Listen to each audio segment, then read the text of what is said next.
جس پہ سمامہ کو باندھ دیا گیا اور 3 دن تک اسے باندھ کے رکھا گیا. ظاہر ہے بیچ میں کھانے پینے کے لیے یا ٹوائلٹ جانے کے لیے اسے کھولا جاتا تھا. نبی علیہ السلام کی خواہش تھی کہ یہ ہماری ایکٹیویٹیز کو مسجد نبوی میں آبزرو کرے.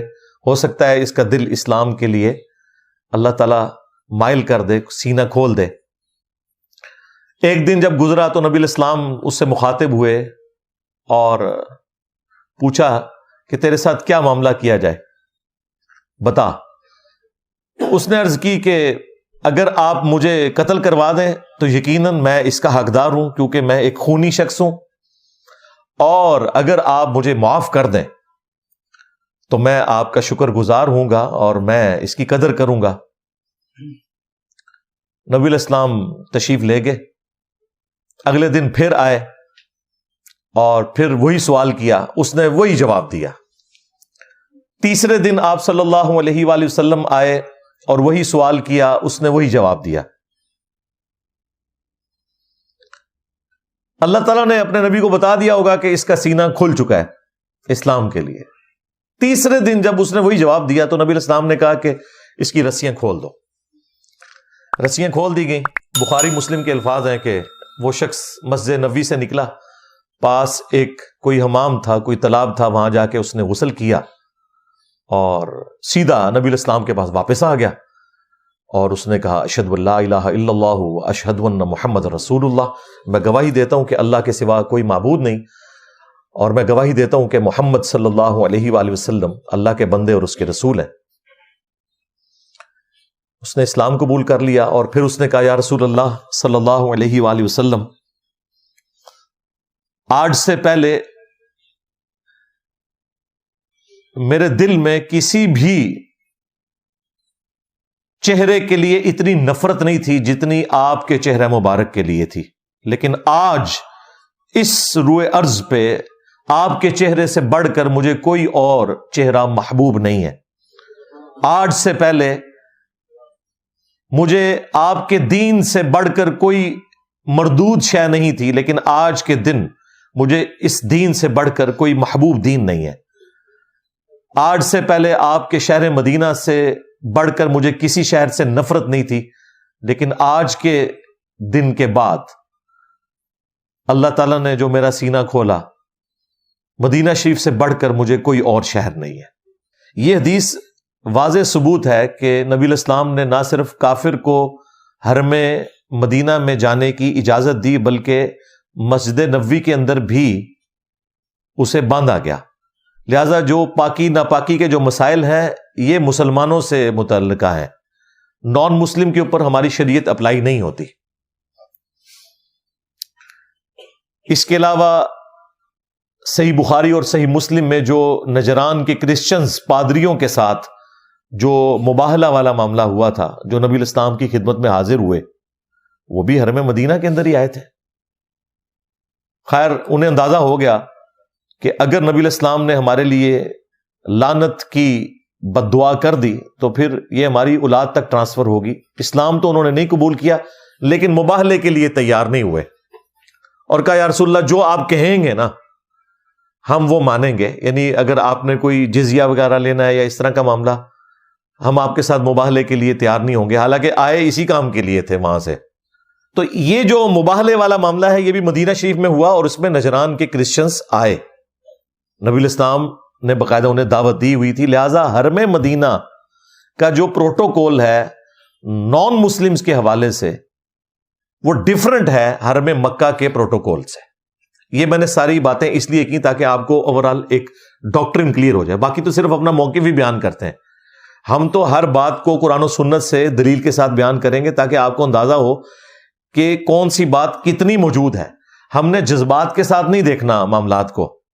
یہاں پہ لوگ جذبات کے ساتھ دیکھتے ہیں, علم کے اعتبار سے معاملات کو لے کے نہیں چلتے اور اسی وجہ سے پھر اختلافات بڑھتے چلے جاتے ہیں. اب آ جائیں حرم مکہ کی طرف, جو میں نے کہا کہ اس کا ایک اسپیشل پروٹوکول ہے اور وہ سورہ التوبہ کے اندر آیت نمبر 28 کے اندر اللہ تعالیٰ نے فرمایا اعوذ باللہ من الشیطان الرجیم بسم اللہ الرحمن الرحیم یا ایھا الذین آمنوا اے وہ لوگ جو کہ ایمان لے کر آئے ہو، انما المشرکون نجس، جو مشرک ہیں یہ تو سوائے اس کے کچھ نہیں کہ پلید ہیں، ناپاک ہیں۔ یہاں ناپاکی سے مراد ان کے عقیدے کی ناپاکی ہے، ظاہر ہے شرک سے بڑی تو ناپاکی کوئی ہو نہیں سکتی نا۔ فلا یقربوا المسجد الحرام، تو وہ ہرگز جو مسجد حرام ہے اس کے قریب بھی نہ جائیں، بعد عامہم ھذا، اس سال کے بعد، یہ آخری سال تھا جو حرم مکہ میں آ گئے مشرکین عرب حج کرنے کے لیے۔ یہ حج کے موقع کے اوپر آیات نازل ہوئی تھی جس میں واضح حکم آیا کہ اس سال کے بعد اب وہ نہیں آ سکتے حرم مکہ کے اندر۔ وَإِنْ خِفْتُمْ، اور اگر تمہیں اس حوالے سے کوئی خوف ہے نا کہ کوئی تمہارا کوئی معیشت کا نقصان ہو جائے گا، کوئی تجارت کا نقصان ہو جائے گا، اس کی ٹینشن تم نے نہیں لینی۔ فَسَوْفَ يُغْنِيكُمُ اللَّهُ مِنْ فَضْلِهِ، ان قریب اللہ تعالیٰ اپنے فضل سے تمہیں غنی کر دے گا۔ ان شاء، جو اللہ تعالیٰ چاہے گا۔ ان اللہ علیم حکیم، بے شک اللہ تعالیٰ علم والا ہے، حکمت والا ہے۔ ظاہر ہے اللہ کو تو پتا تھا کہ ان قریب رومن اور پرشین امپائر مسلمانوں کے قدموں میں ڈھیر ہونے والی ہے اور مسلمانوں کو ان کے خزانے مل جائیں گے، اس لیے کہا گیا کہ اکانومی کو نہیں دیکھنا، تجارت کو نہیں دیکھنا۔ مشرکین عرب کو اب اجازت نہیں ہے اس سال کے بعد کہ وہ حرم مکہ میں آ سکے۔ یہ وہ استثناء ہے جو حرم مدینہ سے ہٹ کے حرم مکہ کو حاصل ہے کہ حرم مکہ کے اندر کوئی نان مسلم انٹر بھی نہیں ہو سکتا۔